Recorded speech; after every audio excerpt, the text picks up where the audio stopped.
YSR Congress party చేతి నుండి పశ్చిమ గోదావరి జిల్లా పరిషత్ కోల్పోబోతోంది.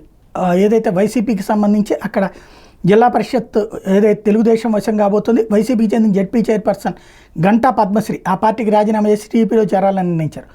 ఆమెను చేర్చుకోవడానికి టీడీపీ నాయకత్వం కూడా గ్రీన్ సిగ్నల్ ఇచ్చింది. ఇప్పటికే ఆమె భర్త గంటా ప్రసాదరావు టీడీపీ రాష్ట్ర అధ్యక్షుడు పల్లా శ్రీనివాసరావు సమక్షంలో ఆల్రెడీ టీడీపీలో చేరిపారు.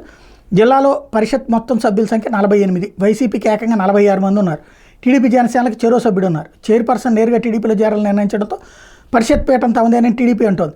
వాస్తవానికి పద్మశ్రీ మొదట్లో జనసేనలో చేరేందుకు ప్రయత్నాలు చేశారు. కానీ మనసు మార్చుకుని 2 రోజుల కింద టీడీపీ నేతలను సంప్రదించారు. తర్వాత తాము స్వచ్ఛందంగానే వైసీపీకి రాజీనామా చేస్తున్నామని టీడీపీలో చేరాలని నిర్ణయించుకున్నట్టు పద్మశ్రీ దంపతులు ముందుగానే మీడియాకు లీక్ ఇచ్చారు.